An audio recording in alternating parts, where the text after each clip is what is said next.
Wednesday, the 3rd of December, 2025. Sorry, I'm just putting up my volume. It is, the 3rd of December, 2025. So much news going on. I don't even know where to start. I did want to get into my Last Supper interpretation video yesterday, and the solar maximum and minimums, and some other things regarding biblical cosmology and interpretations again of Da Vinci's great works and things like that, and my own interpretation of the sequence of where the apostles are sitting within the Last Supper. But I digress. There's so much information coming out, and I think it's important that we get timely information out there, and for things that are going on currently that could be possibly mitigated by being informed. So I'll start with, the NDP. He's the interim leader, Don Davies, I believe his name is. I know his name is Don, but anyway. And this is the same event that Pierre Poilievre went to when he was roasting people, and this is the again the interim NDP leader also speaking at that same event. My name is Don Davies, and my pronouns are broke and irrelevant. I was originally given 3 minutes for my remarks, but I negotiated an extra minute in exchange for propping up the Liberals, and an extra 2 for keeping the Conservatives out of an election.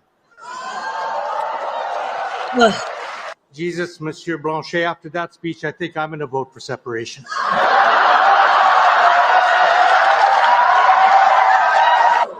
Look, I'll be honest. The last election was tough for New Democrats, despite having a hip, fit, and well-dressed leader. So in choosing an interim leader, we're going to go in a different direction. Tell you, it's hard to be a New Democrat these days, representing a once great Canadian institution that's been reduced to a shadow of its former self. Of course, that's something that our friends at the CBC table can relate to. I thought you'd like that, Pierre. Yeah, he's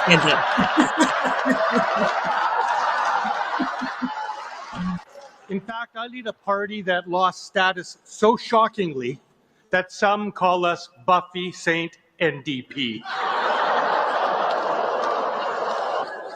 There's good news, though. The NDP just had our French language leaders debate, and it was very good for party morale.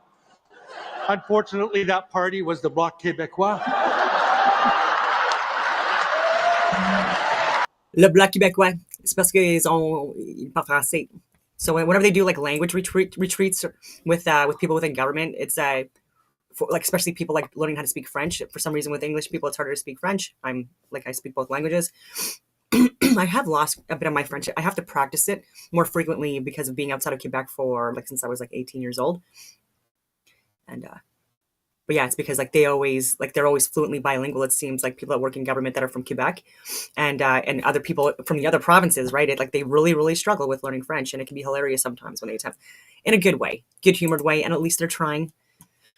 Well, they have no choice, because if you want to work in government at the federal level, at least for the military, you have to be fluently bilingual, and you have to have a profile. You have to be tested, and there's there's varying degrees of bilingualism. Up to and including being fully exempt, which I think is but you still have to test yourself every depending on your profile. You have to keep on maintaining your profile, your language profile. Fun fact. And for infantry officers, it's actually a lot harder to get promoted, because for their requirements, I think it's CCC, which is really proficient in the French language. Excuse me. And so they get overlooked for promotions for people that are in the Air Force, the Navy, or many other Army trades, which I think is completely unjust. You're already getting the fittest, the best, the most experienced combat arms people when they come from the infantry, at least in Canada. And so to layer on now, couple that with having a focus on being extremely bilingual, especially if you're on the West Coast.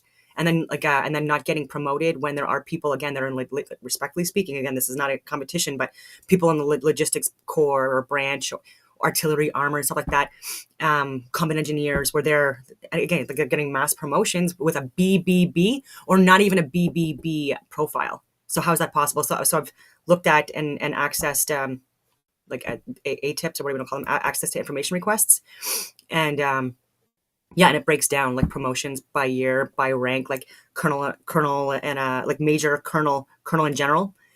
So colonel and above especially, and so from what trades they come from, what profile requirements they need, and then further broken down. Anyways, I'm going on these tangents.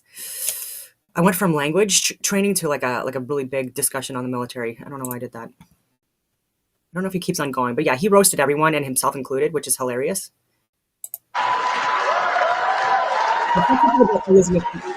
Now, I'd like to address the allegation that the NDP is broke. Untrue. Okay, he also said something about Elizabeth May being his designated driver on his way home, as a joke, because again, she is a apparently she's a Bond, and she likes to. And she now regrets voting to pass the budget when she was like a vote, like it was so close and it's so frustrating, and she could have been at least the made it a tie, and then it would be the Speaker of the House that would be the one that would be casting the final vote, but she failed Canadians, like I said. Literally the only vote essentially for the Green Party in the friggin' House of Commons, and now she regrets it, like always. Oh, vote one way and then regret it the next, just like the NDP do. Typical, absolute radical, lunatic leftist. And then, but she got to sit down with Carney before the vote, of course. Okay, she was just like just being spoon fed all this like great stuff, had nothing to do with Canada or Canadians, and so he was able to charm her enough, brainwash her enough just for that vote. And I'm sure he'd kick her to the curb if he could, because he doesn't need her anymore. Well, I mean, he still does, but you know what I mean. This is on vaccines. So much more information coming out on vaccines and inoculations, not just the COVID, but so many others.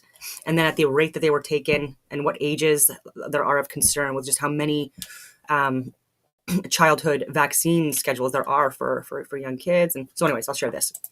And for those of you who don't know me, I have been an activist speaking out against SB 277 here in California. Wow, what happened to our rights? Yeah. How did I sit back and let this happen? Yeah. This is a very slippery slope. In this fight, I have been under a little bit of heat, and I wanted to document this just in case. I wanted to show some of the intimidation tactics that I've been under. There is a lot of shady stuff that goes on behind the scenes. I got involved in this fight because I used to work for Merck here in Santa Barbara, where I live, and I worked there from 2001 until 2003, and I sold Vioxx for Merck.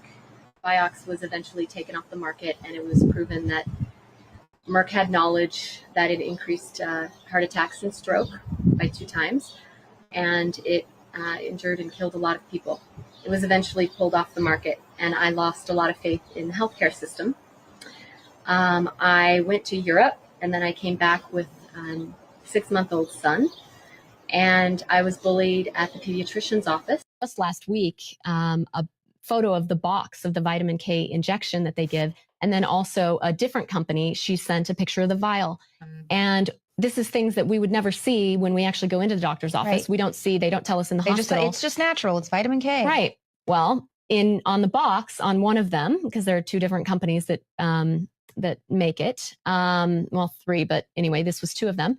The main active ingredient is polysorbate 80, and there are strong links to infertility, to autoimmune issues. Polysorbate 80 is banned in a lot of countries, especially in injectables. And that's the main active ingredient in one of the vitamin K solutions. Mm-hmm. In the other one, on the vial, it says contains no more than 100 micrograms per liter of aluminum. And you combine that with the Hep B shot, which is 250 micrograms per liter of aluminum.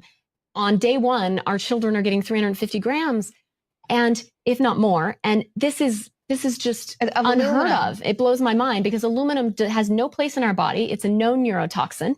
It's a heavy metal. It's incredibly difficult to detox from. And we're injecting these into the bloodstream. So it goes straight to the vital organs. It's not like when you ingest something and 60% of it is filtered out through the kidney and the natural detox process. Wow. It goes straight to vital organs. And this is happening on day 1. So it's not surprising that the US leads the developed world in infant mortality rates and day 1 mortality rates. And we seem to think that we have, the best healthcare protocol in the world. And you're not seeing these type of things in other countries. And people need to start questioning this, because what I've really learned doing my research is this is all about profit. It's Yvonne, and for those of you who don't know me, Yep, just follow the money. So Imam of Peace, Mohammed Tawhidi, on the Muslim Brotherhood threat. I thought this was very important because when it comes out of my mouth as a white female from Canada, story about how I get slammed. I get accused of being a racist, Islamophobic, all of this stuff. So if it's coming from a peace imam, like literally from like that represents the community more so than I do, then like maybe people would pay attention. What is the wrong number led to a new.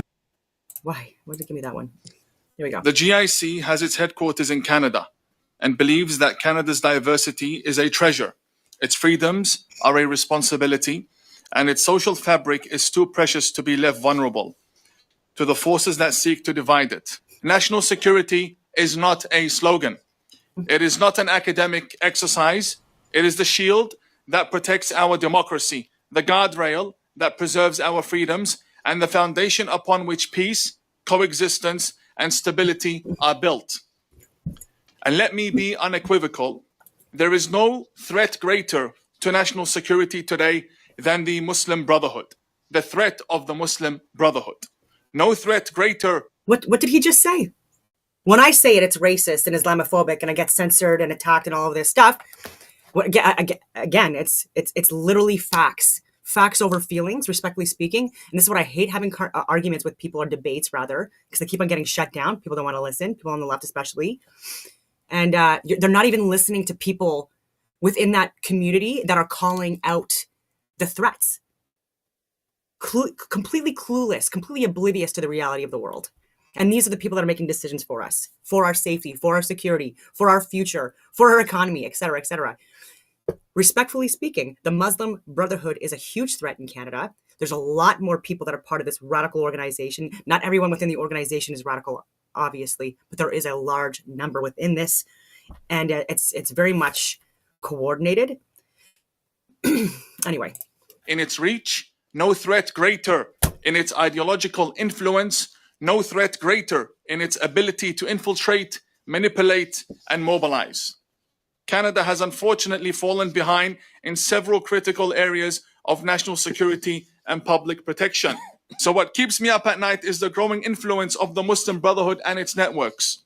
What keeps him up at night is the Muslim Brotherhood with their networks internationally, okay, getting funded by Canadians, even when they don't know. So what I say, whether you know it or not, you're complicit in enabling and supporting these unless you speak out on it, because even our taxpayers' dollars is funding these organizations within Canada and outside of Canada that are going towards radical terrorists. It's literally going directly into their goddamn hands, respectfully speaking, and they're also giving money to international criminals from Canada, because our exchange rate is not as good as the U.S. obviously, or the the euro, things like that, but it's still like very very good in comparison to again, especially like the more impoverished countries. So it goes a long way. Long story longer. And so even taxpayers, like we have people within the government that are donating to these organizations. And I can't believe it still. Like I say this and I'm like, this is so serious. And I've been saying this for years and I still, yeah. So Melanie Jolie, like maybe you need to get a reality check in Marco Mendicino and Bill Blair and these people actually listen to these people. Sorry, I'm going to shut up for now until he finishes it. But it's just so frustrating that we allowed it to get this bad. At night is the silence, lie about it, the hesitation to confront these movements before they inflict deeper harm on our institutions, our youth, and our democracy. And what keeps me up at night is knowing that Canada has the capacity to lead, yes, lead, yet risks falling behind at the very moment the world is waking up to the dangers of political Islam. It is our duty to confront extremist narratives before they gain ground. It is our duty to shield our youth from radical indoctrination. It is our duty to ensure that no organization hides behind religion to justify violence or destabilize our democracy. Because if we are serious about peace, we must be serious about the threats that undermine it. If we are serious about coexistence, we must be serious about those who oppose it. And if we are serious about safeguarding our democracy, we must be serious about confronting the networks that seek to destabilize it. And so I say this with clarity and without hesitation. It is time that Canada officially and finally conducts a transparent, expert-led study into the Muslim Brotherhood in Canada. Admit their presence. And it's not, and this is not like, oh no, we have to push Bill C9 for hate speech and more censorship. No. That's why these people are being more emboldened for what they're doing, because it's not out there mainstream, right? And people need to be going in and investigating the networks, where the money is going, all of that stuff. Literally, like for writing offensive things online, respectfully speaking, that should be like the lowest of the lowest of the lowest priority right now, focusing on these groups, and they're not. First of all, and then examine their influence, their funding, their intimidation tactics, and their abuse of religion and hijacking of social causes, and importation of extremist narratives from abroad onto Canadian soil, so we can protect not only Canadian Muslims, but Canadian democracy itself. Yeah, so I broke my promise. I said I was going to talk until he was finished, but no, he brings up incredible points. And anyways, I thought people would want to listen to it basically right out of the horse's mouth. We've got some more J6ers. Tell me. Okay, so is there anything else I wanted to say about that before moving forward? Does anyone else have any comments they want to make? No? Okay, so this is regarding January 6th, because a lot more information is coming out about the possible suspect that's involved in the planting of the pipe bombs with the, and then, oh my God, what's his name? From Blaze TV. Anyway, he, like, there's like a 98% match for the gate of the person that planted the pipe bombs and who they're talking about, Kirchhoff. And yeah, and so it's going to be covered up. And then she started working with the CIA after being like even with her actions with the rubber bullets and stuff like that, she was like very, very much at least should be charged for excessive use of force. And this is something that needs to be reported. When you use excessive use of force, it has to be reported. You have to file a use of force report. It literally goes into a database, and I know this because I taught security professionals. There's the basic security guard course, and beyond that as well, authority to carry and other courses as well. Like once you get more advanced with the basic course, I was teaching that. I'm qualified to teach that, so I'm much more aware of it. And then the use of force reporting and stuff like that. And I was also a use of force instructor. And so I was a use of force instructor for all the security guards for the province of Ontario, and then other things as well. And yeah, if there's any use of force, but especially like a possible excessive use of force, like there is a process for that. And people within the CIA, unfortunately, not the good ones, but the bad ones, they take people like that to use as a fall guy or whatever, just to do their bidding and stuff like that. So she was a perfect candidate. Yeah, okay, so she did that for us when she was Capitol Police. Imagine what she would do for us working in the CIA. If this is her, and again, this needs to be investigated properly, but again, the people that are going to be investigating this are the ones that created the narrative regarding January 6th and then allowed it to get to the levels it did, with a lot of plants, with a lot of feds, with a lot of agitators and instigators and media and you name it. And people lied under oath. People went to jail, and these people are mentioned: Larry Dunn, David Lazarus with an S, Lazarus, and I've done videos on them for years. And they were given nice Gucci political positions, or wanted to. So Harry Dunn, he wanted to be like wanted to be a Democratic official, and so yeah. Get fall guys. People went to jail for this, peaceful hero types, and the people that actually created all that chaos, they're still out. Never even had a day in jail, which they should. See how that feels. Your name? I'm Pete Schwartz. And how long were you charged for? I was sentenced to 14 years and 2 months for obstruction of official proceeding, and I never set foot in the Capitol building. Hold it, Pete. Hang on. Obstruction of a federal proceeding was thrown out by the Supreme Court, I believe, as being totally illegitimate to charge you guys with, correct? Absolutely. And you got 14 years on something that's completely illegitimate. Is that what I'm hearing?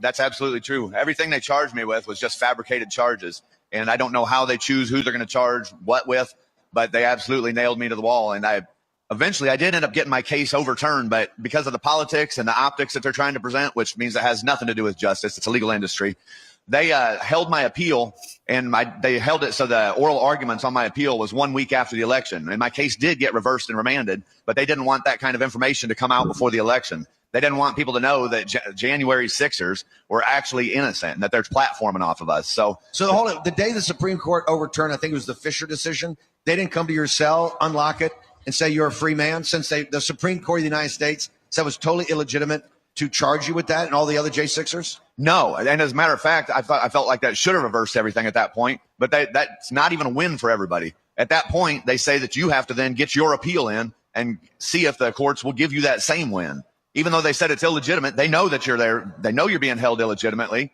but they're going to pull every trick in the book. Just like when they overturned my appeal and I'd already won it, I didn't get released at that time either. That was 3 days before Trump gave me the pardons, but I didn't get to talk to my lawyers or anything.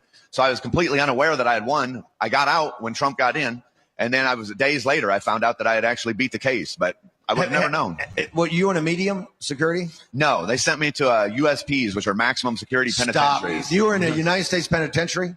2 of them. The worst, the most violent and dangerous prisons in the United States. Why did you rate that? How many points you have? I don't remember what it was because they recalculated it several times, but they made sure I was like 7 points over the limit to be in there. But when we were in the DC Gulag and we had a sheet that figured out your points, the way we calculated my points was I should have been in a camp or a low security. And you went to a U.S. penitentiary? Yeah. Folks, you understand, U.S. penitentiaries are indescribable. 60% of the people in these prisons have at least 1 life sentence. Unbelievable. And so hold it. I just want to make sure. If President Trump had not won re-election, where would you be right now, sir? I would still be in that prison. I am so grateful. And Jesus is my savior and Trump is my president. Drop your thoughts and feelings in the comments. It's just so wild. We've got some more. It's just so wild to me. And still in the courts.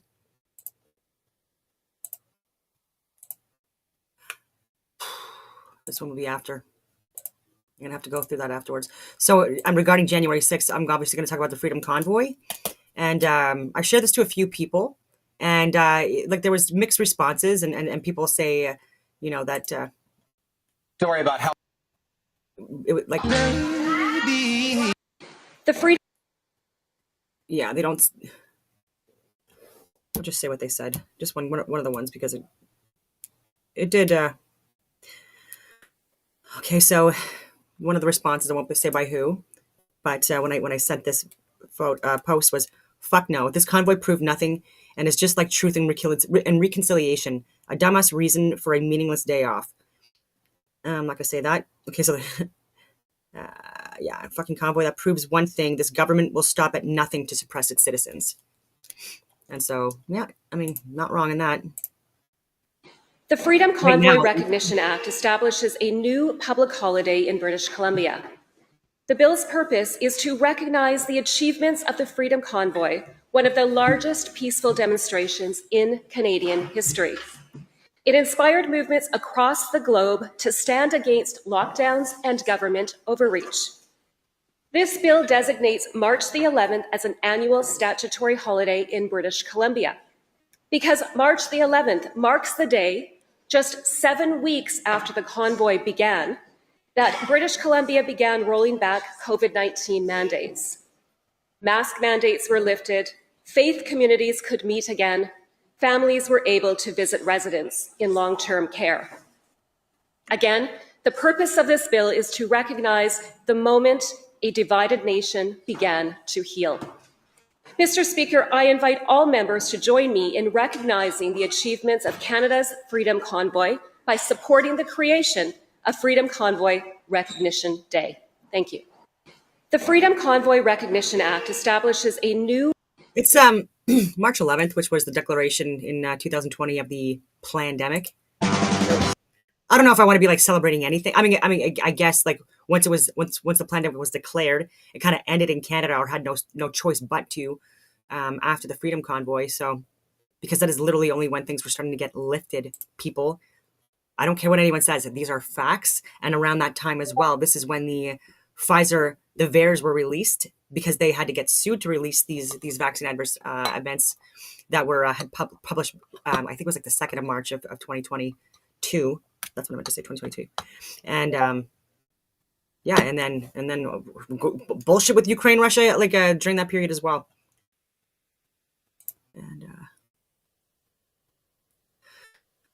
anyway, I was going to go back because now I'm going to talk. Hello, the title of this video is I'm former Honduran President Juan Orlando Hernandez. I just received a full pardon from President Trump despite trafficking 500 tons of snow cane into the United States. Hello, I'm the White House press corps. You also took millions in bribes from the cartels and gave them grenade launchers. Why are you being pardoned? Trump's buddy Roger Stone says that a pardon from me will help overthrow the Honduras current liberal government. Conveniently, this would also protect Próspera, which is a private tech bro utopia in Honduras founded by billionaire allies of Trump. In Próspera, they make their own laws governing everything from crypto to unlicensed medical procedures. Why would you tell me that? Hello, I'm former Honduran president. Okay, so on him, just pardoned like a day or two, like really recently, and I was like, man, like this is really well laid out, and so I'm going to get into video now. Actually, before I do, I'm just going to give a little bit of information on it. So, because he's talking about Próspera, so I'll just show you here. He's probably going to share it in the video too. I didn't watch it yet, but I will. And so it is nestled in like a nice little area right here. And so you've got Honduras, Belize, must be nice. The Cayman Islands, tax havens, Bermuda, tax havens, Jamaica, like just really interesting, like the location they chose. And the type of government that they are attempting there, which if it wasn't the people like Sam Altman and Peter Thiel and people like that, maybe I wouldn't be as concerned. But when you have people that have a monopoly on literally everything, like these are literally billionaire tech oligarchs that have a lot of influence, they have a lot of wealth, they have a lot of contacts, and they have a lot of pull, and they've even admitted to shaping the minds of people all over the world, like internationally, and where they, like impacted elections. They've like protests. They've created protests. They've even like tested this, and they went to court for things like that with data mining and things like that. And so they're looking at having a system of government that they're claiming is libertarian. And so there will literally be, again, their own little oasis by technocrat, oligarch, corrupted individuals. Don't believe in God for the most part either. And so like that's a concern as well. And then again, just with Palantir and digital ID and international surveillance and overreach, and again, shaping the minds of people using psychological operations and propaganda. And the amount of concern and their connections with J.D. Vance and the presidency and Trump's involvement in this as well, because again, there's a lot of money in this. And again, if you can't even take these people to court for committing crimes, including crimes against humanity, I'm assuming, then where's the justice in that, right? And so we're giving these people free reign. We have an absolute monarchy with Vatican City, now its own goddamn country. And again, like rules don't apply to them like they apply to everyone else. It's an absolute monarchy. And so I think that this is what they're trying to do, unfortunately. And again, if these weren't disgusting, respectfully speaking, individuals who are very conniving, very smart, very connected, then it wouldn't be as big of a concern. But yeah, a lot of power in that. So this is where their island paradise is located. And the Honduran former president, Hernandez, he was like more right wing. And he is the one that was like supporting and enabling this project. And it's still ongoing there, by the way. It's just like there's like legal issues. And the current Honduras government, which is a liberal government, left government, they have been blocking since at least 2022 any type of like further progress regarding like what they're trying to push for this for this location. Próspera is what they call it. And because of that, Trump doesn't like that. His friends don't like that. So Sam Altman, Peter Thiel, these people, through Roger Stone, who is one of Trump's advisors. And again, he has said a lot of truth, but he has also, and I don't know if it's intentional, shared a lot, like bits of completely fake information, whether he realizes it or not, which takes people off the right track and on the right trail when they're looking at the JFK assassination, 9/11, and other events as well. And so gives a lot, but it's a lot that people already have access to, which is open source information. And then he gives things again that throw people friggin' off. So I don't trust that guy either. And I mean that respectfully. Like, I'm sure he's a great guy, but people do bad things for money, right? And then they justify it in their own heads as if they're, helping humanity. And but again, it's just they're only deceiving themselves. And so because people are preventing that from happening within the government of Honduras, and I totally support and agree with them kiboshing this and why that location. And but yeah, and it's just why did he do that? So Trump pardoned him. I think it was like some kind of like a oh my god, what do you call that? Anyways, a big pardon, basically and then he was and then he had said that when this guy had gone to court, because he went to the U.S. Again over these charges of drug trafficking and other things as well, corruption obviously. And by the way, we need to be investigating our House of Commons, and we need to be investigating the House of Representatives and Congress and Senate, right? Follow the money and the shell companies and the tax havens and the insider trading and all that stuff. And so where's going with this stuff? Yeah, so Trump, an absolute discharge, an absolute pardon or something like that. I don't know the technical terms. And so that's a problem. And so if this guy was involved with a lot of drug trafficking in and around, even including the US, which also makes its way to Canada as well, like how many freaking people have died because of cocaine, because of the drugs on the streets that are being trafficked from various locations around the world? They're focusing on Venezuela, fine. But what about what's going on and holding, former leaders of countries accountable for being involved in it? And there's so much more I want to say about it, but I won't. Because I'm like people like Sam Cooper, I don't have protection. I'm a little bit more rogue when I come up with my information. Okay, let's see here. What do they say about Próspera? Okay, so here's the website. Come and see. I mean, it's a really nice place. It looks cool to go to. I don't think they should have their own system of governance and rulership, and again, to be able to disrupt justice when it comes to people and their involvement in criminality. So anyway, it's like crypto techno place, right? It's not a place where there's like industry where there's like human requirement. And a lot of AI and like these new advanced technologies are replacing human beings, and everyone's like, oh, this is good, but like what are people going to do, right? So even with mining, I was talking about this the other day, there's ethical ways to mine resources like precious metals and minerals and things like that, crystals, diamonds, etc. But when they're done in third world countries or underdeveloped countries, and there is literally children that are dying in these mines, and mothers with like their infants over their backs and things like that, and they're in these mines, and people are dying of illnesses and injuries, and like there's no unions, like again, it's like it's literally slave labor.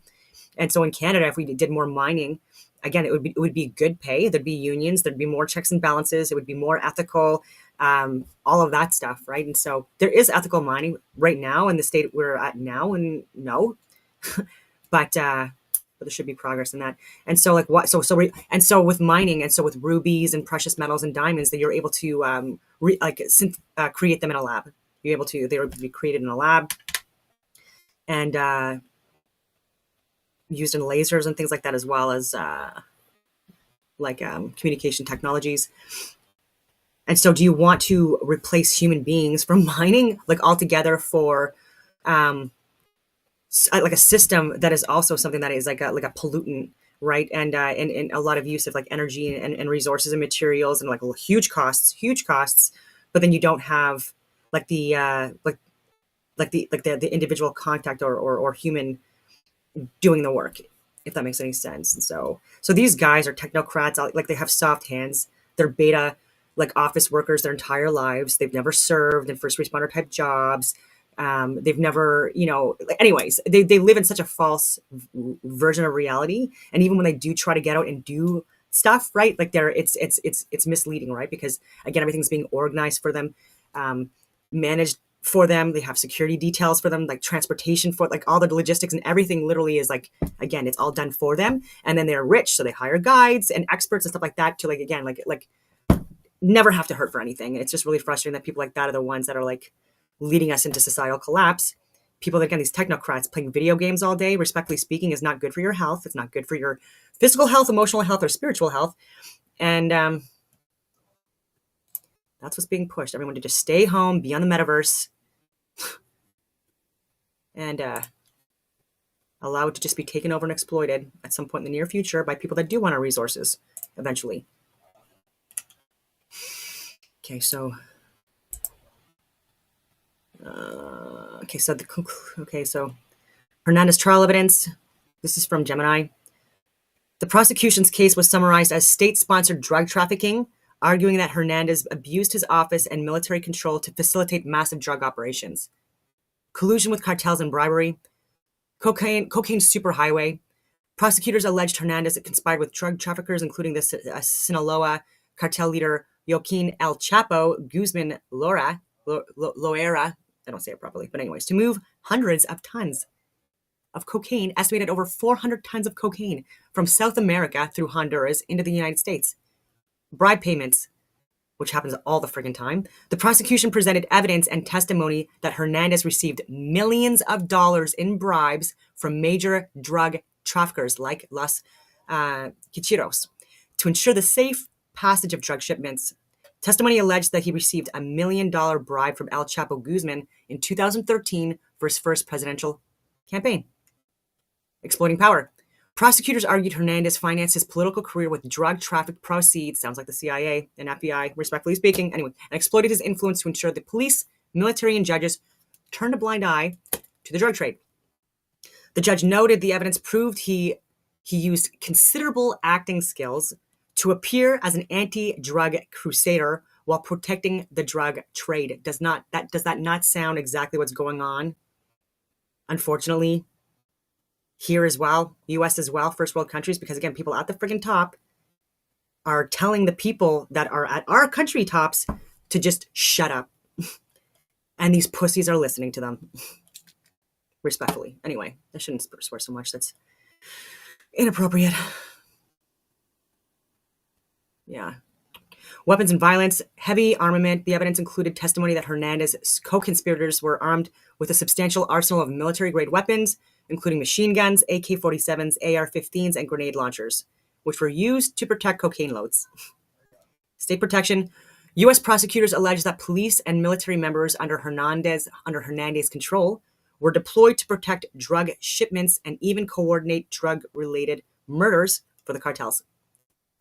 Okay, so connection to Tony Hernandez. I don't know why they're bringing it up. So brother's conviction. A key contextual piece of evidence was the 2021 conviction of his younger brother, Tony Hernandez. Okay, yeah, Antonio, who was sentenced to life in prison for his own drug trafficking and firearms offenses. Evidence in Tony's trial implicated Juan Orlando Hernandez in receiving bribes. And he's a liar. He's like, oh, I'm innocent. Trump's like, oh, he's innocent. And like things were like just set out of context. And again, this is another reason people on the right need to call Trump out on this, respectfully speaking. And some are, not all. But unfortunately, it's probably just going to be like people like Thomas Massey, Marjorie Taylor Greene's out, and everyone else is just bought and bribed. And so his brother's in jail. There's connections to his brother, who's apparently innocent. Come on. I've got more from now from Grok, just to look at the what he's being pardoned for. Let's see what Grok has to say. This is not my words. This is Grok. So details on evidence in Juan Orlando Hernandez trial, 2024. Former president of Honduras, 2014 to 2022, was convicted on March 8th, 2024 in the U.S. In the U.S., this is March 8th, 2024. This is a Democratic president. Senile president, Biden, also criminal. But yeah, anyways, under his presidency, this guy was convicted in the U.S. Okay, so in the U.S. District Court for the Southern District of New York on 3 counts, conspiracy to import cocaine in the U.S., weapons offenses, and providing firearms to drug cartels. The 3-week jury trial, February 20th to March 8th, 2024, featured overwhelming evidence from literally says even from Grok, features overwhelming evidence from prosecutors, including testimony from over 20 witnesses, mostly cooperating drug traffickers. Oh, for linear sentences and stuff like that as well. So like, I mean, again, people do that. People do tell the truth, and they do expose people for lenience. And I think that's a good thing. if you're already going to jail anyways, like, yeah, like get the main people in jail as well, right? Don't be the freaking fall guys. Don't be such a sucker. Financial records and documents showing Hernandez accepted millions in bribes to protect cocaine shipments totaling over 400 tons to the U.S. Defense Attorney Renato Stabile argued the witnesses were unreliable and motivated by revenge but the jury rejected this. So the jury rejected this. Judge P. Kevin Castell sentenced Hernandez to 45 years on June 26, 2024, calling him a two-faced politician who corrupted Honduran institutions to facilitate the trade. And he was in for a long time. It was like 8 years or something like that. Yeah, it doesn't take long. And look at Trudeau with his 10-year tyranny, and now we're into our 11th year of another Trudeau 2.0. Okay, so the key evidence presented, the prosecution led by Emile Bove, now a Trump-appointed judge. Interesting. Now a Trump-appointed judge. When did he appoint him?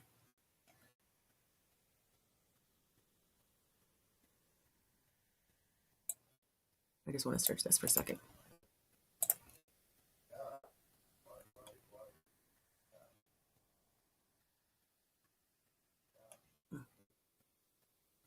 Okay, Bove is considered Trump's most contentious judicial pick to date, having contended. So this was July 29, 2025. Okay, so this was a few months ago. Okay, so having defended him on 3 of the 4 criminal trials he faced. Okay, so he resigned in December 2021 and later joined Donald Trump's legal team in September 2023. This might have been a good move. This is strategic, again, to get... Anyway, I don't know if it's the same guy, but... Anyway, I'll look more into that later. Built a case portraying Hernandez as the head of a narco state, using his authority to shield traffickers from the Sinaloa cartel, led by Joaquin El Chapo Guzman and others. Evidence focused on bribes, protection rackets, and violence. Yeah, we should be doing that in Canada too. We need a Canadian Doge.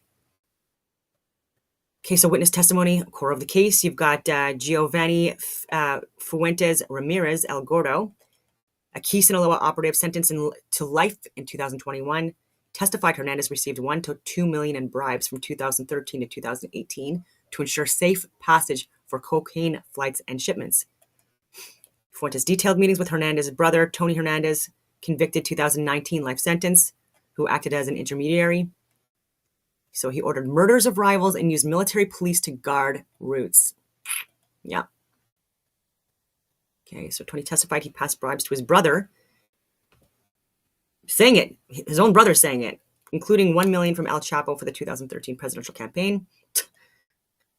18 co-conspirators, Mauricio Hernandez's cousin, who pled guilty in February 2024. Oh, but no, he's definitely innocent though, right? Testified to payments totaling $5 to $10 million, including cash deliveries and promises of protection. Juan Carlos El Tigre Bonilla, former police chief. God, I hate it when they swear oaths and take positions where they're supposed to be trusted by the communities and they're just sellout pricks. Confirmed using forces to escort drugs. Credibility. Prosecutors used cooperating agreements, reduced sentences, but corroborated with documents. Defense cross-examined on motives, but jurors found testimonies consistent. Financial and documentary evidence. Drug ledgers, notebooks from Fuentes and Tony Hernandez entered as exhibits showed entries labeled JOH, Juliet Oscar Hotel. Hernandez initials for bribes, example, $500,000 for campaign funds in 2013 and $1 million from El Chapo. Look at the campaign funds and the election funds that Trump's campaign and Kamala Harris's campaign got and Biden's, and literally go down those rabbit holes too. Yeah, some of their biggest donors. There's an agenda there. Government documents, wire transfers, and cash records, emails and memos from Honduran police military showed orders to ignore cartel activities. Example, a 2016 directive to facilitate flights. Weapons and violence evidence, firearms charges, testimony linked Hernandez to providing AK-47s and grenade launchers to cartels for protection. Just unbelievable. Oh, great. Witness described Hernandez ordering hits on rivals, including a 2011 assassination of a police chief who investigated his ties. So this is what I mean. This is hard. because there are heroes and whistleblowers and people that are trying to do the right thing, like the guy that got murdered, and they are getting murdered. And there's a lot of people in a lot of other countries that do get murdered for trying to call out corruption and fight against it. It is not an easy job, and they do get assistance in these areas in Colombia and other hotspots. They do get assistance from our governments and like expertly trained people that have infiltrated these organizations as well, and they're gathering information or getting surveillance and things like that. And there's a lot of information, and there's absolutely connections and links to the government, unfortunately, their governments. And God, just wild, and and so some of the training and things that I was looking at a few years ago for like the first world countries, and for people that are more like, I guess, getting more attention because of being whistleblowers or calling things out, but people that are like really hovering over the objective, they're the ones that are going to be the most at risk, I think, in the next few years. I think there's going to be a more targeted attacks and murders on people. It's going to look suspicious or accidental or and things like that. Possibly more and more of people that are going against this current system, which is unfortunate. Anyway. Okay, defense arguments. Stabile claimed witnesses lied for leniency. Example, Fuentes faced life without cooperation. Yeah, if you don't cooperate with them, then screw it. You're a criminal. Then of course you're going to get, like, we're not going to give you any leniency. And so is that a bargaining tool or is that pressure? I mean, there is a fine line there as well. So no smoking gun, direct from Hernandez, relied on hearsay. Again, that's not even true for defense arguments, and they can easily with emails and with financial records and correspondence and witness testimony from people close to his fucking brother. Come on. Case of conviction, guilty on all counts after 3 days of deliberation. So they did take 3 days after the 3-week hearings. Sentence 45 years, mandatory minimum 40 years, concurrent with weapons charges. Castell noted the unfathomable scale, billions of doses of cocaine. Okay. The case was a landmark, first sitting Central American president extradited and convicted in the U.S. for narco trafficking. Okay, so, and then I asked, is Trump protecting him because he has gotten money from him too and is protecting the company Próspera connected to Peter Thiel, Sam Altman, and Mark Andreessen? This is what Grok says. Trump pardoning Hernandez, connections to money and Próspera's backers. Yes, there's a substantial reporting and analysis suggesting that President Trump's pardon of former Honduran President Juan Orlando Hernandez, JOH, on December 2nd, 2025, so literally just yesterday, is linked to financial and political influence from tech billionaires Peter Thiel, Sam Altman, and Mark Andreessen. And then you're adding in people like Alex Cross in the mix and others. Again, that these people are shaping the behaviors and the societal developments and evolution, and not in a good way, despite what they think. Anyway, but I would still not refuse, or I would not decline a meeting at Próspera. Nice little accommodation set up if they wanted to talk and meet. And I don't know, try to talk some sense to them about all this tech stuff. Like, they're there, it's out of control. And they just don't talk to enough people that can hold them accountable for things that they're saying or thinking or suggesting or implementing, where they're not, like, where they have blind spots. Everyone has blind spots. I do too. And so they need to have more people that are pointing that stuff out, and not just trying to get chummy because they're billionaires and, oh, they're so amazing, and, oh, please give me money, oh, how can I use you, blah blah blah. I'm just going to do and say everything that you want me to just because I want you to like me. Boring, so boring. Okay, so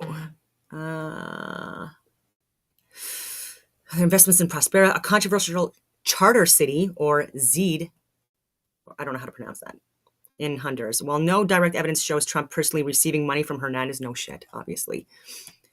The pardon aligns with lobbying efforts by these figures to protect Próspera. That's the big thing, was Trump's connection to these guys and Trump's connection to Hernandez. This company right here, right? So like nothing to do with like the drug trafficking stuff like that that Honduras was involved in. This is the big thing here. Oh my God, I was talking about the 15-minute cities, all this stuff for years, and they're anyway. I hope that this makes it out there. Roatan Island that Hernandez helped enable during his presidency.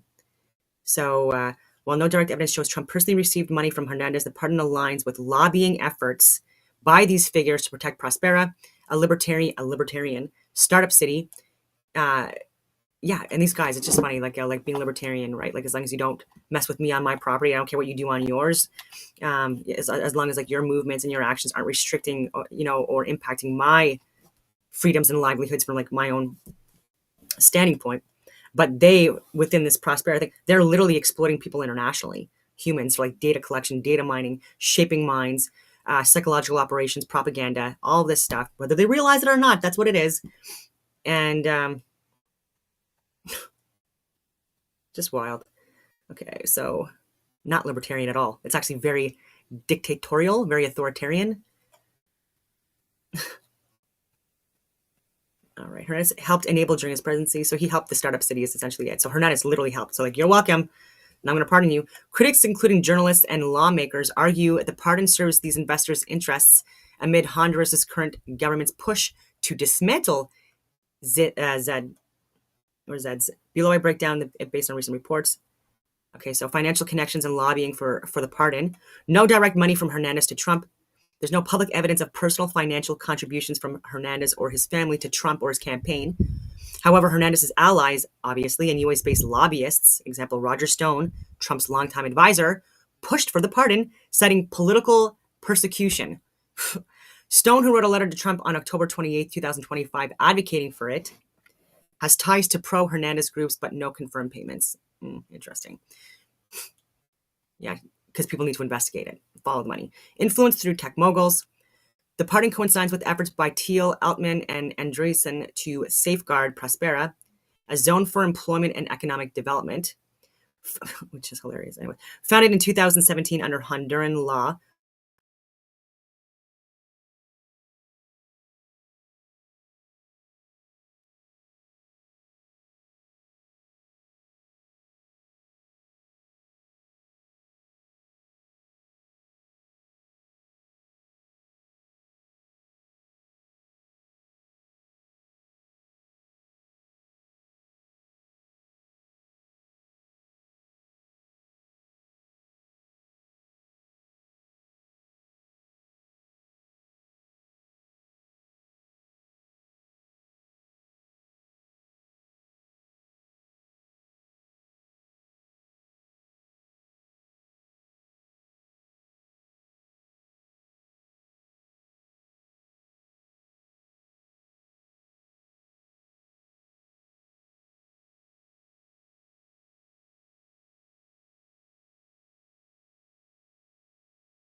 Okay, so I'm back on. Okay, it didn't look like it bounced people out. Yes, I have Starlink now too. I upgraded my internet package and everything, and my screen goes black. It's weird. Okay, so this is the video. Thank you for people. I really appreciate it when I'm muted or when things aren't working properly that you let me know. I really appreciate that. Okay, so Honduras, Próspera Incorporated, a technocrat-funded coup. That's a good title. So again, from The Last American Vagabond. And I've watched literally 49 seconds of this, nothing more than that. And so we'll see. Over the market.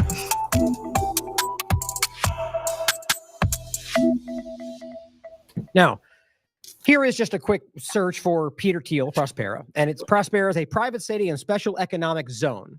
Now, that's very important for this conversation. As you see here, special development zone. There's a lot of different terms for the same kind of thing. And it is very relevant, and I'll show you next. A special economic zone located on the island of Roatan in Honduras. It is an autonomous zone with its own fiscal, regulatory, and legal architecture. I mean, how that's even possible? I mean, there's things like this that exist, Hong Kong and different places in the world, that and even then you could argue that there's sort of similar things going on with these areas, but why any country would allow this? Now, think of it like this. Think of it like, Israel, for example, setting up its own little autonomous zone in somewhere in the United States where they are within the United States structure, but at the same time, they're not. They exist in their own little state with their own law enforcement, their own laws, their own fiscal, regulatory, and legal architecture. Or China or Russia. Any of those should matter. Funny how each one of those gets different people angry or ignoring it. The reality being any other foreign entity coming in and taking a part of territory that they claim they own, and even that they legally can act within as they see fit with their own laws, how is that something any government, any peoples would allow? Now, that's the main issue, rightly so, of the current government to this very moment. It's a complete violation of their sovereignty. And just coming from an American perspective, or anybody with logic and concern would see that this is wrong, that this is an obvious manipulation, that anybody else, if it was happening in your backyard or your own country, you would care about it. Now, it says the project was initially backed by American economist and Nobel Memorial Prize laureate Paul Romer, who was involved in the project's early stages. Now, that is a bit of it seems as if they used his outline. Now, whether he was really involved to begin with or not is sort of disputed in what I've read. Either way, he's not involved now, and I think it's obvious why. It seems like a bastardization of what he was ultimately doing or envisioning. You can decide for yourselves on that point. The reality is that was an early thing, if ever, and he's not involved now. Now, it says Peter Thiel, a billionaire entrepreneur who is a huge supporter of Trump's administration and literally financially almost entirely backing Peter Vance, handpicked, placed with Trump, even though they seem to have hated each other before this. And also you'll find an overlap of Musk involved with the Starlink and Honduras in particular, and we'll get there. But through his venture capital firm, I think that's venture. I didn't even think about it before. Pronamos Capital. I don't know. It just seems like pronoun. A fund that applies the lessons of Silicon Valley to create a new model for urban development where the city is the product. How does that in any way sound like libertarianism? You're literally creating a technocratic profit zone for them using you as your capital. The bottom line, though, is that we're talking about the Silicon Valley oligarchs, which Whitney has been really talking about for a long time, being the primary control structure, power structure of our country, if not the world, in regard to this growing problem. And that is the Peter Thiels of the world. It's everyone we're discussing. So as it says, controversies, criticisms are obvious. Neocolonialism, bypassing their laws, a lack of accountability, a threat to their sovereignty. Not some small passing thing, right? So getting into where this, at least for this story's sake, started in the context of the coup that took place in 2009. This is a Guardian article. Crisis of Honduras democracy has roots in U.S. tacit support. So let's just start with the way the corporate media, which we should never blindly listen to or trust, or really anybody for that matter, even they were framing it at 2009. And this is written in 2017, but it's about the 2009 regime change. So it says, shortly after the coup, and this again is and even as Guardian's framing it, something that the U.S. government was involved with, allowed. You'll see how it frames it, and then we're going to get into the undeniable, obvious truth that this was a U.S. government regime change. Shortly after the coup, the U.S. froze aid to the Honduran government, but it was restored shortly thereafter, and Hernandez has enjoyed continuing support from Washington. So, as usual, the feigned action. We decry the action that we 30 seconds later ignore or blatantly support. So in this case, they froze the aid, but then and they made a statement about it, and then very quickly went right back to funding the group. So that alone should be like, well, that doesn't make any sense. Either you disagree with them or you think they're illegal. I mean, look at how long they've, like Maduro or any of the rest of them, they don't just quietly go back right afterward. Eventually, with Maduro and oil, for example, they waffle back and forth. Either way, the point is, in regard, by the way, to Maduro, none of them support, or rather, all of them support the opposition to Maduro, even though they each try to pretend like the other one supports the other. No, they're all supporting anything other than Maduro, despite claims of socialism and communism. I think it's ridiculous what people will fall for. And that's what I think is so funny is they were on that case. That's what the Elon conversation was all about. Because look at what they want the other guy. No, they were openly supporting Maduro, or rather the opposition to Maduro, because they want control. They don't want communism and socialism. They're all technocrats or oligarchs or authoritarian capitalists. But it says after the 2009 coup, the government essentially stopped functioning in rural areas where organized crime took hold and cocaine shipments started arriving in large numbers. Yeah, pretty much what always happens when the U.S. government liberates the country. Now, what they did was put an illegal government in power, that government would be happy to allow them to do whatever they want because they got power and lots of money, and they could rob and steal and rape and do whatever they want. And the government gets to do what it wants. That's how that works. The same reason Israel funds Hamas, or the U.S. government and Israel fund all the radical people in the Middle East and then use that as an excuse to justify what they're doing. It's what they do. So the point is that after 2009, the people in power didn't care about the people of Honduras. So it's obvious why the people of Honduras are aware that this was not in their interest right away. And of course, the issue with cocaine shipments, if it's a hint or even an allegation from Venezuela, oh my God, it's the big threat to our democracy, but we'll ignore Colombia and Brazil and all the rest of them, which are the leading cocaine distributors, but it's our ally, so we don't care. Speaking for the U.S. authoritarian control structure, it says this prompted even more U.S. anti-drug assistance. Now, as you'll rapidly see as this goes through, what that amounted to was more presence, more funding, which went right in the hands of the people they claimed they were pushing back against. It's all an illusion. And I mean, explicitly and easy to prove. Then it says institutions hollowed out and became corrupted. After the U.S. assistance to stop those things, gang activity increased and the United States government got a wave of migrants. And now you're beginning to see how this all plays into the bigger picture as well. Because like every other one of these games, they create the very migrant problem that they point to later to justify what they want, or in this case, to trick you into a digital ID or whatever else. But it's always, I shouldn't say always, but in almost every case we can see that relates to U.S. foreign policy or domestic policy, it's because of U.S. foreign actions. Or their allies, and they're going along with that. But in this case, they literally created a migrant problem that nobody was paying attention to at that time in the context of why they might have caused it, or a few anyway. It says, an unstable Honduras will mean more of this. That's a quote. Now, in many cases, you could argue that was the point. Honduras has long been a strategic partner for Washington.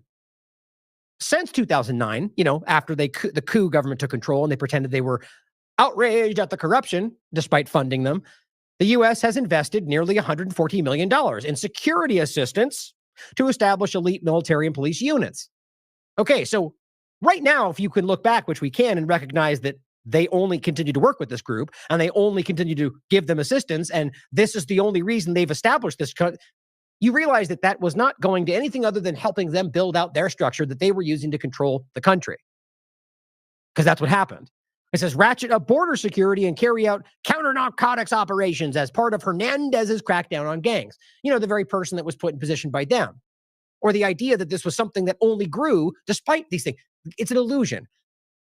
One side of this is always about controlling international, geostrategic control, resources, but also about using these to, you got these different groups, many of which the people involved with don't even recognize they're being used, U.S. aid employees and so on, who think they're going to help, or here we're going to give assistance and we're going to help build these to fight for the people. And all it really does is dump this stuff in the control of the people they're working with. And, and then that then gets used to justify why we need more of these programs, because look, we need it. It's a money laundering and every other thing you could add to it. It's the corruption of what our governments are. It says the country still ranks among, now this is today, mind you, 2017. After all that money, after your tax dollars that went to this, Right now, the country still ranks among the most violent places in the world and remains a key corridor for drug smuggling to the United States. Now, it's despite their $100 million investment in stopping that exact thing. It didn't go away, it only got worse. That's because it wasn't trying to stop it. Then, despite corruption scandals implicating the very government that they pretend they're fighting, Hernandez is still regarded right now as a reliable U.S. ally. Funny how that shifted. So from 2009, they were like, bad guy, coup, and drugs and stuff, and we're going to fund to stop all of that, and then without it, just we look another direction, suddenly there's an ally. Suddenly he's working alongside the U.S. government all the way to this day. Obviously, a child can see that that was not actually what happened. They put this person in place, and 1,000 other things happened around it. We're focusing today on the creation of these zones, which allowed the technocratic city that they built. You know, you could also call it a smart city, a 15-minute city, if you will. The U.S. Democratic Senator Patrick Leahy at the time said he had yet to receive information. Oh, wait, I skipped the part. Now it says after the point of them saying that he's right now, or at least in 2017 when they wrote this, and he's not in power right now. The point is that he was still an ally up until that point. But the U.S. government had barely commented on the current crisis, it says, beyond a few embassy statements praising a partial recount and lamenting the violence. Typical, right? Lazy responses like, we care and that should stop. Oh, yeah, really? Great job. Here, and by the way, here's $100 million to keep doing the things we just claimed we didn't like. The U.S. Democratic Senator Leahy has yet to receive information he has requested from the U.S. Embassy about the electoral irregularities and the violence that followed. The point of this case is about how they've maintained control over these people using illegitimate elections, because that's what they do. And he's going, well, I'm still waiting on you guys to give me insight into all of these irregularities. He says the lack of responsiveness in such a time of crisis is troubling. Now, you can imagine what happened. Nothing. So the U.S. Embassy didn't care. Despite this crisis, however, it writes, Reuters reported this week in 2017 that the U.S. had quietly certified Honduras for making progress in fighting corruption and improving human rights, despite being one of the most dangerous places in the world still. Freeing up millions in U.S. assistance. Funny how that works. So you put the bad people in place. You then decry their violence, but then fund them and pretend you're stopping what they're doing, but then go on to call them a continual ally. And then when it just becomes a little bit less of a terror zone and, unstable situation, you go, great, you're getting better. Here's more money. Does that sound like a legitimate process to anybody? Guys, this is literally what's going on all around the world. It says the certification and the weak embassy statements so far tell us how low a priority democracy and human rights are on this administration's list of U.S. interests, says Isaacson. So the point is, despite what they're saying, the reality to everybody included in the situation is that they clearly do not care that people are suffering. They gave more money to the government that created the suffering because they put them there. So this is 2009, written about in 2017. Now here is an interview with The Intercept. This is on July of this year, 2024. Honduras, 15 years after the coup. An interview with ousted President Manuel Zelaya, which is the person they removed from power to put their lackey in place. Now the point here, it says democratically elected Honduran President Manuel Zelaya was ousted by a military coup. The coup led, and this is what's important, this is just kind of summing up what I was going over right there.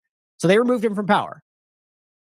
That coup led to 13 years of a right-wing rule marked by collusion with drug trafficking organizations, widespread privatization, that's one of the things, that's the focal point of this today, violence, repression, and a significant migrant exodus. Now, and so what do they get for doing that and allowing that to be the case?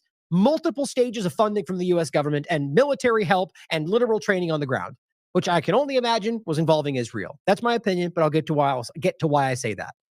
Zelaya sits down for an exclusive interview with journalist Jose Olivares to discuss the 15th anniversary of the coup, the ensuing resistance movement, the right-wing and drug trafficking organizations' control, and the U.S. government's role and influence.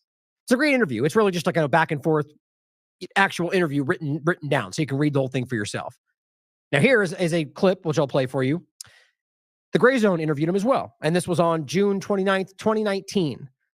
The U.S. has almost complete control over Honduras. Now, again, all of these take with a grain of salt. You don't know whether they could be lying or he could be saying this for his interest. But again, all of the facts behind this and from every direction clearly back this up. But look into it, question it for yourself. And this is Anna Prampil sits down with former President Zelaya on the 10th anniversary of the U.S.-backed right-wing coup that overthrew him. Here's what it says. It's been 10 years since you were removed in a U.S.-backed coup from your position as the democratically elected president of Honduras. What has the United States accomplished here since then? What has changed in your country? Eso ha sido un sacrificio para el pueblo hondureño, porque el lado que tomó el poder ha tenido el apoyo de Estados Unidos. Estados Unidos es el mayor beneficiado del golpe de Estado. Y hay un principio en derecho penal que dice que el beneficiado de un crimen es el principal sospechoso. ¿Cómo ha sido beneficiado? Bueno, Estados Unidos tiene un control casi absoluto sobre Honduras. Controla la justicia a través de la OEA. Controla la seguridad a través del Comando Sur. Controla la economía a través del Fondo Monetario Internacional, Banco Mundial y BID. Controla los principales medios de comunicación en Honduras. Tienen una gran ascendencia, influencia sobre la opinión de los principales medios. Financia infinidad de iglesias que reciben donaciones de ONGs norteamericanas y financian ONGs hondureñas. O sea, controlan la opinión pública, controlan poderes del Estado y de esa forma tienen una alta injerencia en las decisiones de los estados como Honduras, estados pobres, estados débiles, donde sus gobernantes, por conseguir protección, entregan todo a los norteamericanos. So the point, clearly, is that the U.S. government was responsible for the regime change. And that's not because they said so. I think that's because the facts very clearly show that. Now, what this essentially set up, and again, remember, we're talking about one aspect of a much larger, as always, multifaceted agenda when it comes to resources, to geostrategic control, other regime changes, but specifically focusing on one aspect of what this was done. And this could even be a byproduct in your mind, that they did this for financial interests, but it ultimately built into something I think is becoming far more relevant. Now, they took control with this coup government. And one of the things they were referencing there, which we'll get into more in depth, is what they set up what are called zones for employment and economic development. And of course, this was under the guise of doing this because we want to help the people, despite everything continually getting worse until that person was removed from power. That's not by accident, mind you. Now, these are called ZED, Zone for Employment and Economic Development. And it's an administrative division in Honduras that provides a high level of autonomy with its own civil code. And while subject to the criminal code of the Honduras government, its claims, there's an issue right there already on the table with the fact that they have their own laws created which circumvent what Honduras has laws for themselves. So one of the main points that's coming up now is that whether or not the point, even before the contract and how they're being sued even comes into play, they're saying they were already violating laws, and even the original contract might be null and void because they never met what they claimed. We'll get to that. But the point is that they set up these zones. That created the justification for Peter Thiel and Próspera to begin their occupation, if you will, of part of Honduras for other interests. Now, another name for the ZED would be called Special Development Zones. Special Development Zones, or SDZs. Now, really, ZED is a specific to Honduras point. So the larger context, they're called Special Development Zones. What are those? Designated areas within a country or region that have unique legal, administrative, and institutional frameworks, exactly what we're talking about, to facilitate rapid economic growth, that's the claim anyway, development and innovation. Key characteristics. And I just did this so I wouldn't miss the things I highlighted, which already went away. Allowing for experimentation, which I find interesting. It doesn't have to be some kind of weird scientific thing. It was just, experiment. But the point is, these are locations to kind of experiment, adapt to new things, and change. That we all know how that can be concerning with oligarchs and technocrats and billionaires playing God. But inclusive and sustainable. Okay, so remember, this is Peter Thiel backing Trump's campaign who put Vance in place. Another technocrat billionaire would be Elon Musk, who I'm going to show you I think is involved with this. But either way, the point is, these are made for the aim to achieve inclusive and sustainable development. Okay, you may just say those are just similar words and it doesn't have to be the same thing, except the fact is another term for SDZs is also SDZ, which is Sustainable Development Zones. And again, these are synonymous. Special development zones or zone for employment and economic development, or simply just sustainable development zones, are the same thing.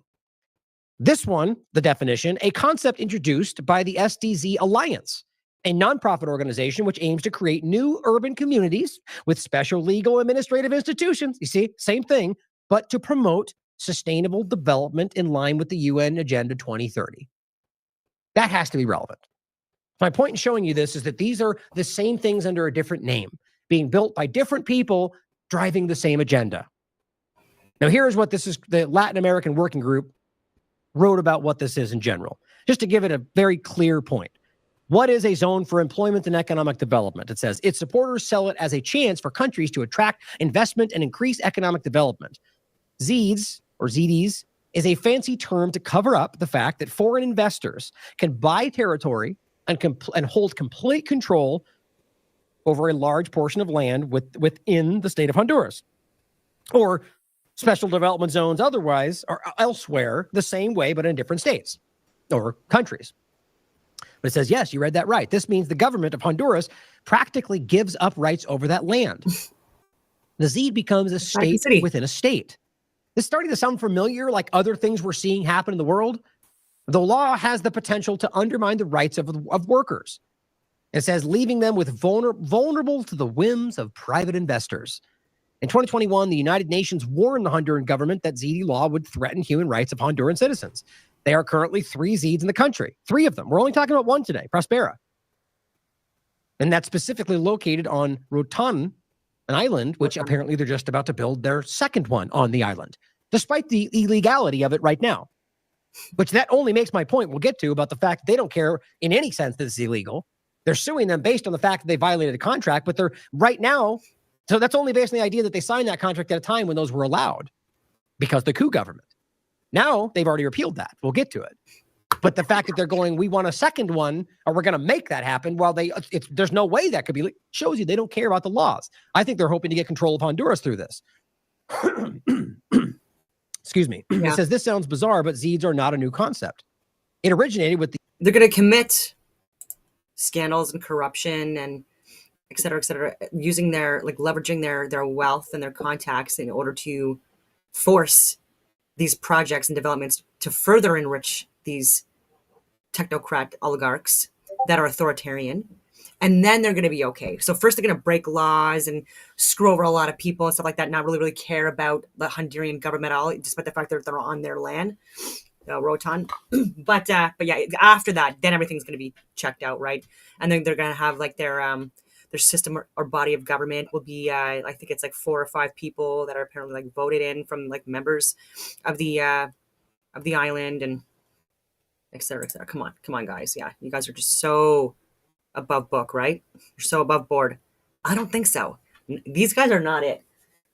If you want a utopia, you actually have to have people that are believers in God, people that have morals and ethics and believe in humanity and the evolution and advancement of societies in meaningful ways. And in fact, they're doing quite the opposite. They're removing people from how they're supposed to be living their lives. U.S. economist at New York University, Paul Romer, as we mentioned before. But whether or not he had good intentions, the outline seems to be based, at least on the surface, about improving the lives of the individuals and not about profiteering under the guise of liberty for technocrat oligarchs, which I think that's largely why he probably is not involved today. But going forward, the point is in 2022, the new president, who ran her entire campaign, or at least the focal point of getting rid of these zones, she got elected. And again, you could argue that the reason this might, like, let's just say going back to the point of U.S. regime change, you have to realize at this time, and still even more so right now, the U.S. government has a lot on its plate. They're failing regime changes everywhere else. So I think it's clear to point out that the reason this might have been that they couldn't step in and make sure their people maintain control is because they are spread thin. It's my personal opinion. Or I guess you could consider that this person too is a puppet. That's always something to consider, but the actions deviate from what their agenda is. Either way, President announces repeal of the ZD law and classifies it as a violation of national sovereignty. To me, that directly challenges the U.S. government interests, the Coup government interests, the technocrat oligarch Peter Thiel funded interests, what they're trying to do, all of this. Yep. So here in 2022, in July, the article is written by The Guardian. Go home. Honduran islanders fight what they call at this point crypto colonists or colonialists. It says, when the new Honduras government repealed a pair of laws in late April that had allowed for the creation of a semi-autonomous zone called a ZEED, I'll just go with that. It sent a similar message. It's a very strategic location too. I'm not going to lie. Like, again, just like where it is located. But investors in the ZEED on Rotan, known as Honduras Próspera, have challenged the move. So now we're getting into the point of 2022.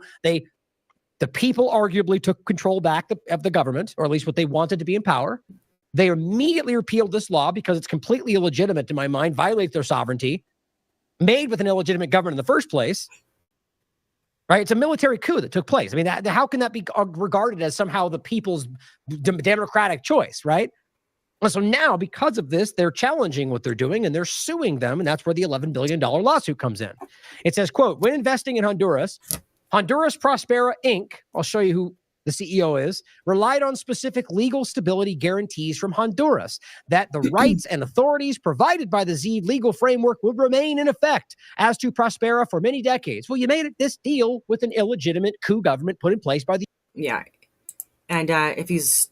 Again, I haven't seen this. I saw like 40 seconds of it before but if he's... I hope he mentions Eric A. Bremen.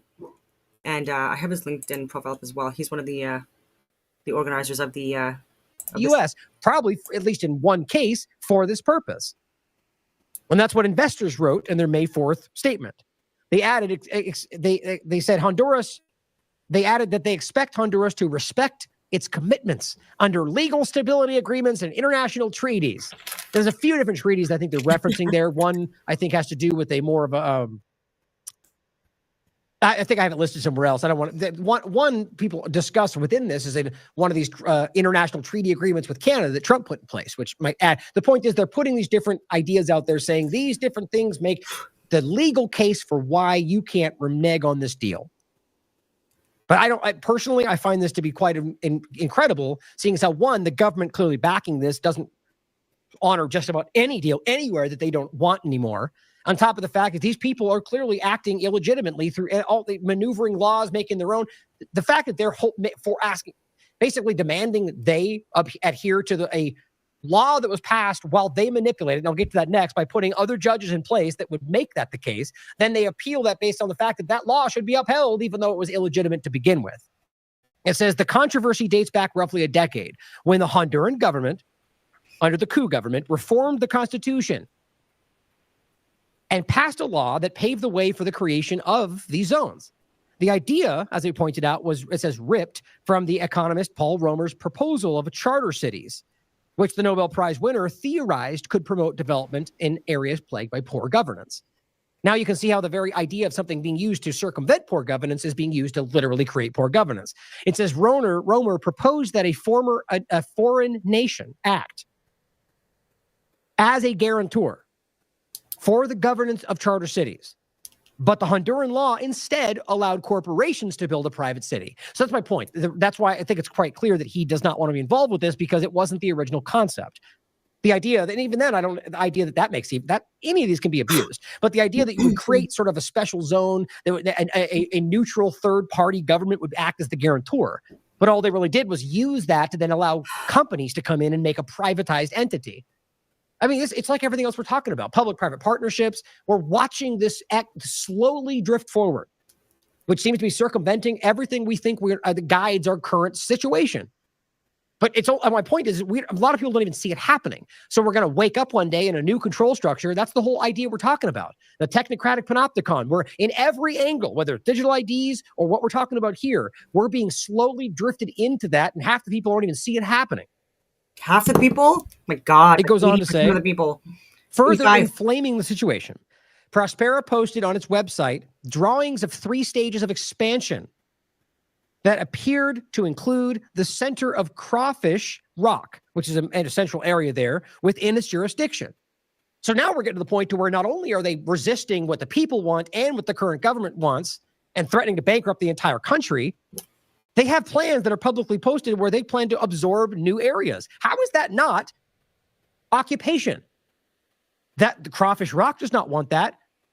As they're openly stating. It says stoking fears that investors could invoke a legal clause that would allow for the expropriation of the land the community has lived on for generations. So this is, again, there's a clause within this that's been added by this illegitimate government using an illegitimate situation with packing or adding more judges that are more pro-ZD to get this to pass in the first place. In fact, removing some that didn't. It shows you this whole thing is illegitimate. It then allows them to, I guess, just say we can take more territory. It says, as the controversy, hold on, where were we? Yeah, representatives of Próspera promised that they would not go that route, but their words provided little comfort. So the point is they have a stated and a drawings where they show them taking this territory. It's a clause within an illegal, and I argue an illegal deal, but they're going, don't worry though, we just won't do it. Sort of sounds like other promises we hear all the time. As the controversy spread across the nation, a movement was born that demanded the protection of land rights and decried the concession of sovereign territory to foreigners and corporations. Guys, right there, this should quickly be shown as a bigger issue that everyone in the world is talking about. Whether we're talking about Nestle taking water rights, whether we're talking about any number of corporate entities taking assets, whether we're talking about the COVID-19 contracts that Pfizer had with governments that they had to put their own assets on for collateral. We're watching some kind of weird shift of power and control over assets that are necessary that circumvent government control. Corporations taking that control. Exactly. Or oligarch, technocrat. Yeah, we're on the same page. Libertarian cities. I mean, it's all it's hard to define, but I know if you're watching along, I'm hoping you can see the kind of developing. There's another word I was going to put right there. The kind of it's emerging as something that is bigger than just one individual project here and there. And as Americans, again, can you even imagine a foreign government or company, an Israeli company, a Chinese company, a Russian company, claiming to own land within this country or within your county? I mean, there is one. Or how about we talk about Israel and Palestine, the idea of the land disputes? Exactly. Like, can't we see how important this is? Now it says President, I think it's Xiomara Castro, who was elected in a landslide in November, made the ZD a signature issue of her campaign. Now remember, this article was written in 2022. So in November 2022, or I think maybe it was 2021. In any case, the point was that she was elected and was basically on the primary point of removing these zones. Now it says, when Castro sanctioned the repeal in April, she called it the most important day in her presidency thus far. Yeah, so I'm thinking 2021 November, and then April, when the article was written, is when this is being stated. Go home. We don't want you here. Now, what's important to recognize is despite that, they don't care. Nope. Of course they don't. Never do. For the people of Crawfish Rock, who see that as their next to be taken, absorbed by this illegitimate entity, it most certainly was to them a very important day. Words cannot describe how happy we were, it says. But the elation was short-lived. Just before the repeal, Próspera announced a new round of investments totaling $60 million and the adoption of the cryptocurrency Bitcoin as legal tender. Now, again, from some perspective, you could argue that might be something that we should want.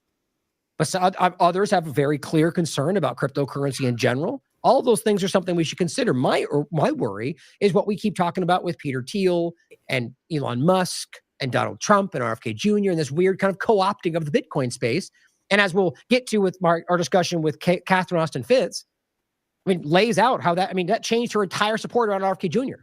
As far as I can tell, she doesn't even, and I think she stated this, she doesn't support him anymore. CBDCs, because of that one speech she gave around this. They want the digital they want the digital currency. That seems to be all outrageous. Obviously, her point is that the very claim of using Bitcoin the way he claimed he would is completely illegal.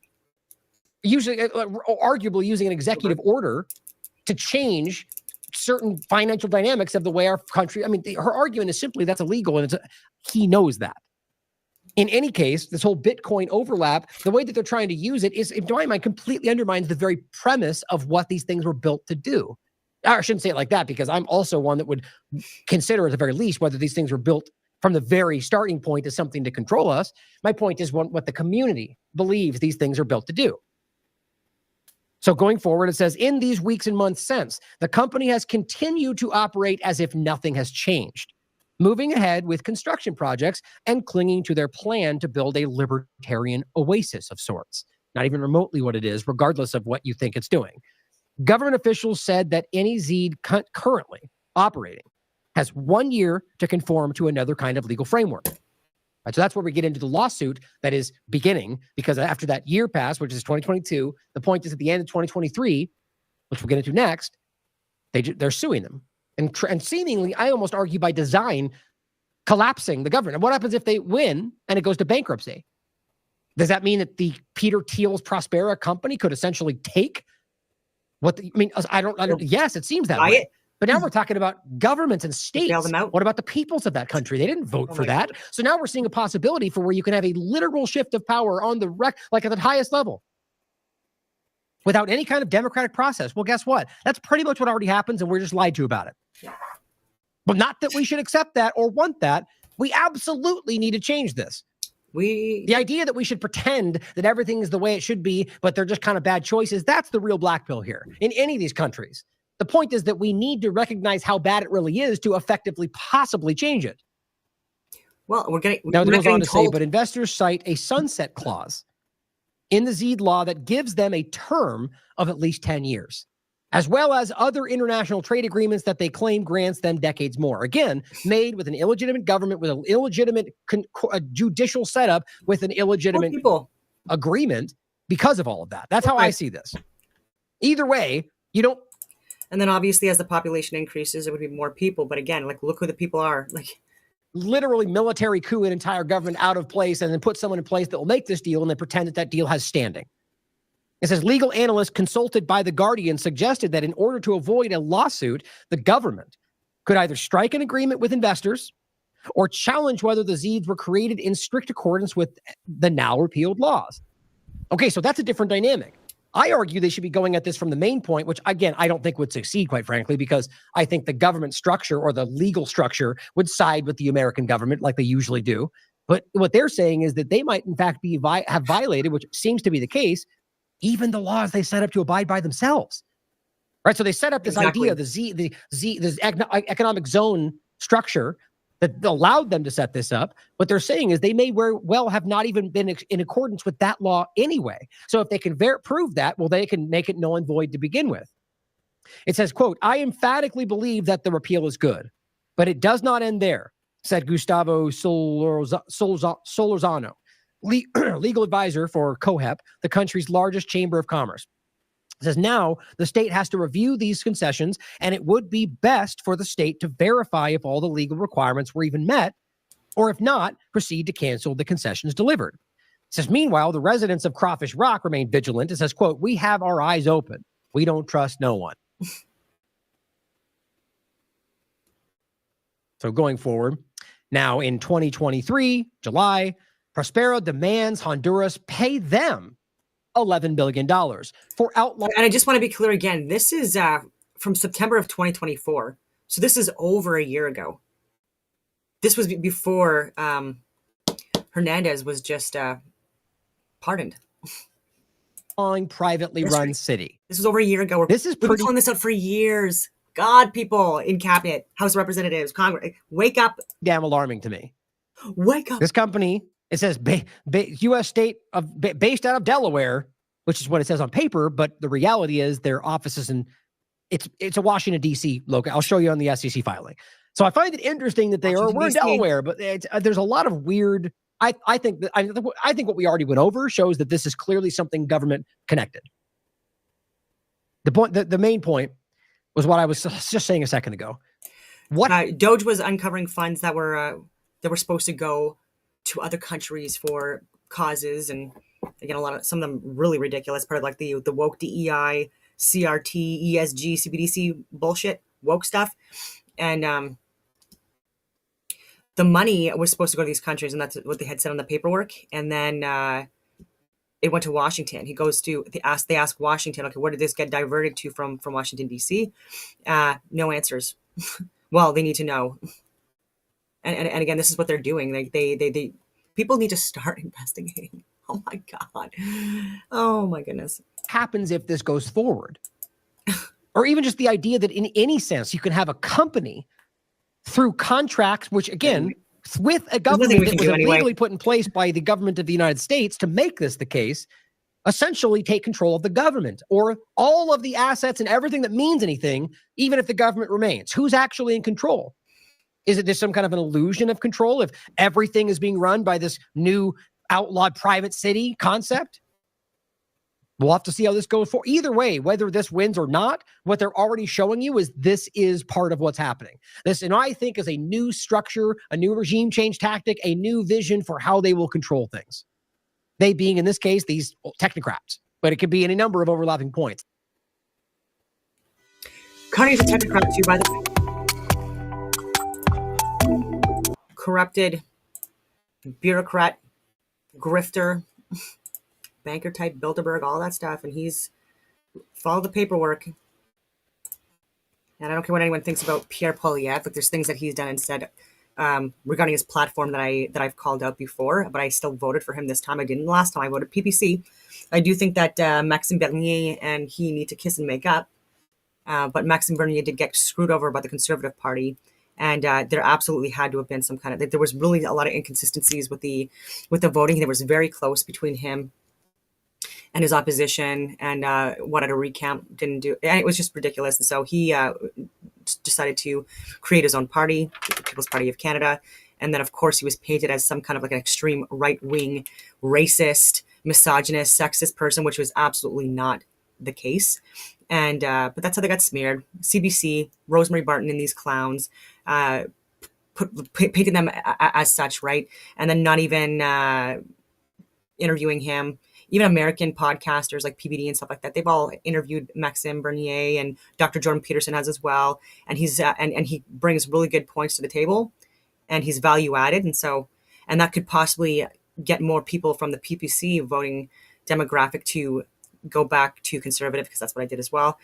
And no one's perfect, but again, Pierre is the absolute best we have for the job right now with the people that we have available within the House of Commons. Like, name another person who could replace Pierre Poilievre right now within the Conservative Party. Doug Ford. I think he should be forced to resign. I think he should be investigated. I think he's an absolute corrupted criminal who should be in jail, and but got voted back in. So again, we're just so fucking dumb. Like it's like a self-licking shit icicle. I don't even know if that makes sense. Yeah, Danielle Smith, she needs to focus on Alberta as the premier there. There's a lot going on in key industry that needs to be managed, and a referendum possibility on the table. She's got a lot. And she doesn't have the experience within the House of Commons right now to go against the Liberals, who have been in power. I hate freaking even saying that, for over 10 years now. It's like all the same people, and they say they have a lot of practice with their sound bites and the clickbait they want to get out there, and they don't look at the responses from anyone on the other side, the opposition. But nope, they need those sound bites. Then they're experts at lying to people and misleading people with fake stats, all of that stuff. So we need to have someone that's aware of that, that's been on the ground in the lion's den, and has been able to, again, withstand that. And so, yeah, through COVID, obviously there's things I wasn't friggin' happy with at all. I called it out, and I spoke to him, and I emailed him, and he did, not because of me, obviously, but because of people respectfully, like, letting him know how we felt about what was going on and how that was impacting the party. Immigration, the same thing. Housing, the same thing. Like, they're talking about pushing for more and more housing. And if we can manage just like the massive incompetence that we've created regarding like our immigration process for permanent and non-permanent residents. I'm talking about foreign temporary workers and refugee asylum status claimants and people here with student visas. There's so many grifts and stuff like that. But if we deported people that are actually illegally here, people that are exploiting or abusing services that could be used by other people that are actually coming from war-torn areas or actually like need asylum and refugee status, and not because of a grift. And so like send a lot of people back. That again, even with the exploitation of the with the student visas and stuff like that, people that are still here and don't want to leave. So now again, they're the ones that are seeking or claiming refugee asylum status, which is ridiculous. You were here on a student visa or a temporary foreign worker. Like how that, like make this make sense? And you travel to and from your country all the friggin' time. And so like, how are you claiming refugee asylum status when you are literally, and this is on the record, flying to your home country all the goddamn time? So many people do that. And so if you were unsafe, why would you do that? That's my point to that. So look at that stuff. A lot of people, again, are here illegally and exploiting the system, need to go. So we need to have, unfortunately, less people within Canada. I'm not saying to pause immigration at all, but it definitely needs to get reduced to like 1990s levels. And then it has to be triaged, right? With the most priority countries for people to come in, and priority demographics, and security clearance, security and background checks, and all of that stuff that's done, instead of just landing here and not having any interaction with anyone. And again, this was even in cabinet meetings. This was literally addressed and stated by people in the organization, that they just press a button on their phone when they come in, and then they go. There's like no human contact at all. Dangerous, guys. It's just like the US, we're saying the same thing when people were able to come in and just like, again, on their phones, just like basically declare their status and get social services. In the US, we're doing the same thing. Why are we doing that?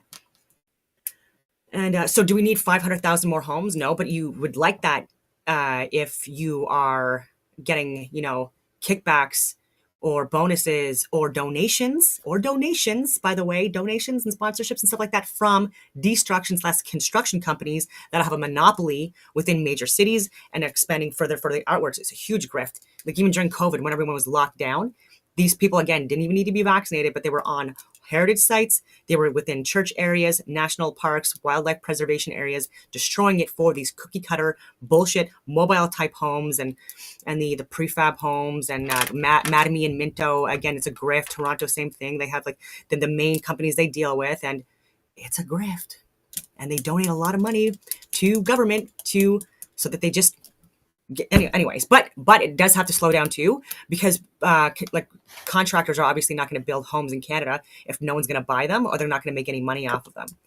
And so we are in a housing crisis right now, and we do have a lot of available homes. I've shared this in previous videos, where there are many abandoned cities and towns with the lights still on in some areas as well, that have been abandoned for years. And these homes, right, they're not dilapidated yet. Some are, and they need work. But why are we not doing more repairs and renovations in pre-existing areas outwards, right? So that we can manage like these densely populated areas, and make it easier to integrate, like less crime, less all of that stuff within, and then go from there.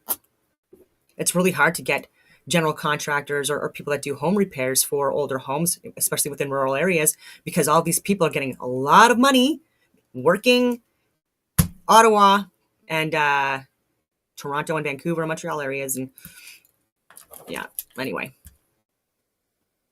What else did I wanted to say? Nothing. On that note, I will leave it at that. And I hope that everyone has a wonderful rest of your day.